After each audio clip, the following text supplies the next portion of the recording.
Hi viewers, welcome to our channel. వైసీపీకి shock తగిలింది. బాలినేని రాజీనామా చేసేశారు.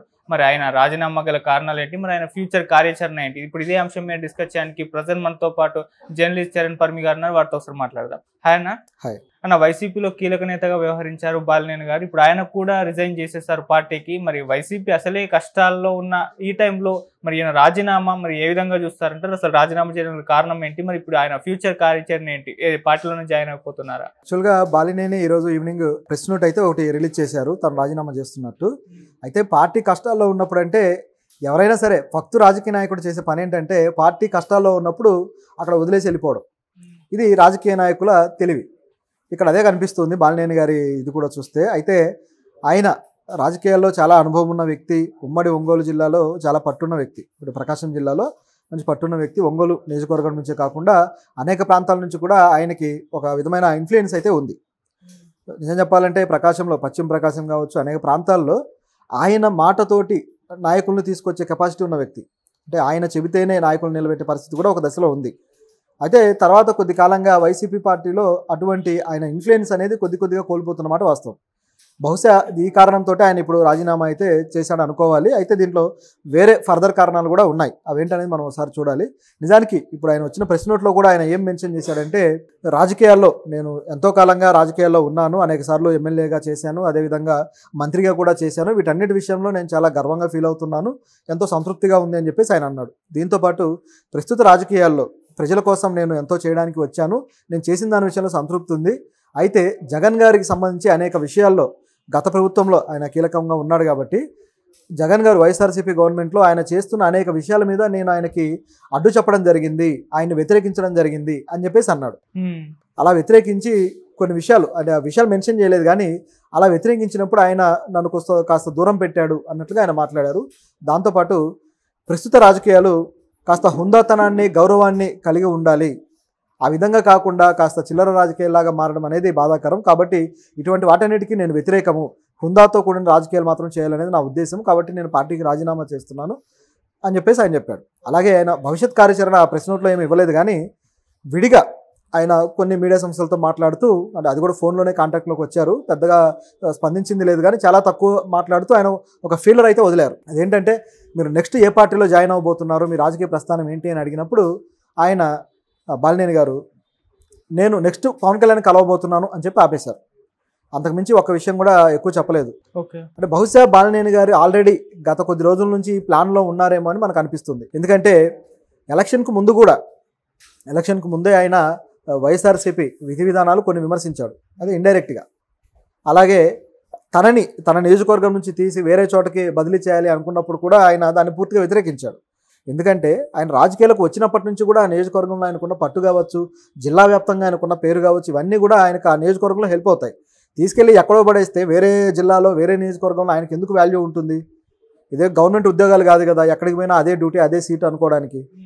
కానీ రాజకీయాల్లో రాజకీయ నాయకులకి స్థాన బలం అనేది ఇంపార్టెంట్. అటువంటి దశలో ఆయన మారుస్తారంటే ఆయన జగన్కి కాస్త ఇండైరెక్ట్గానే వ్యతిరేకత తెలియజేశాడు, మొత్తానికి ఆపుకోగలిగాడు తన ఇది.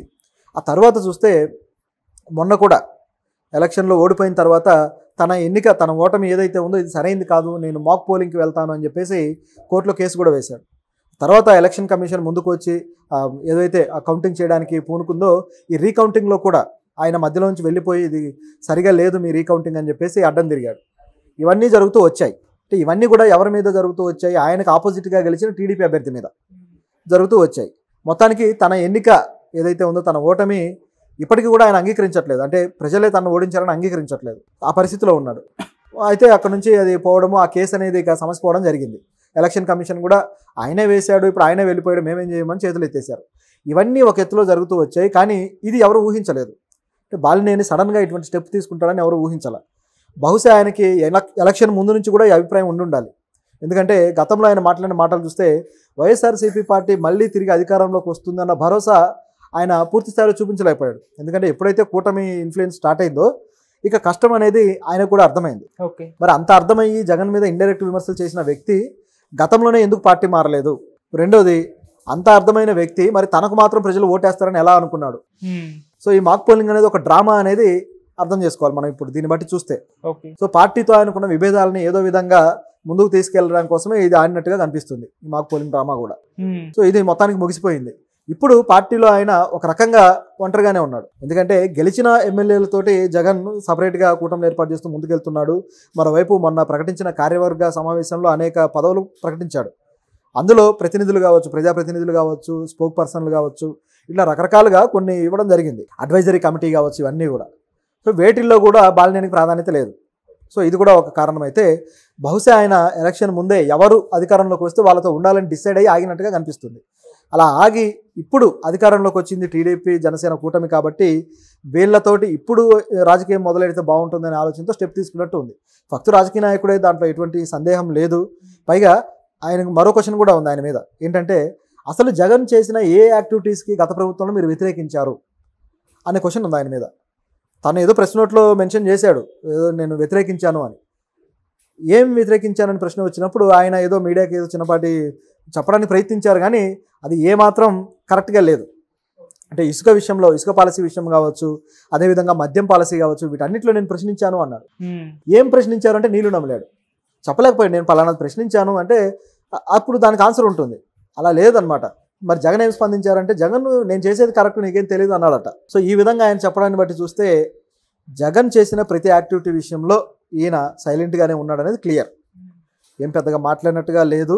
జగన్ తోటి వ్యతిరేకత ఏదైనా ఉన్నా సరే అది ఆయన నియోజకవర్గ మార్పు గురించో, ఆయన రాజకీయ ప్రస్థానం గురించో తప్పితే ప్రజలకు సంబంధించి ఈ మద్యం పాలసీలో లేకపోతే ఆ పాలసీలు ఈ పాలసీల మీద ఈయన మాట్లాడినట్టు ప్రజల్లో కూడా ఎప్పుడు ఆయన నియోజకవర్గాల్లో ఈ విధమైన అంశంతో ఆయన హైలైట్ అయినట్టు లేదు.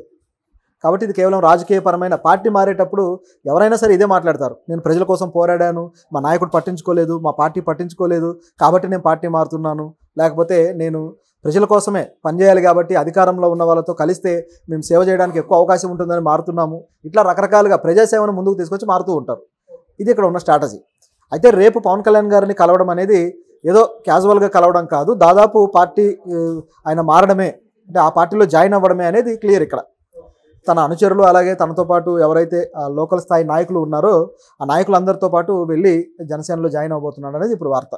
సో ఒకవేళ ఆయన అక్కడ జాయిన్ అయితే జనసేనలో ఆయనకు ఆహ్వానం ఉంటుందేమో, కానీ ఎందుకంటే పవన్ కళ్యాణ్ని అంత దురుసుగా మాట్లాడి విమర్శించిన వాళ్ళ లిస్టులో ఈయన లేడు కాబట్టి జనసేనలో కొంతవరకు అవకాశం అయితే ఉంటుంది.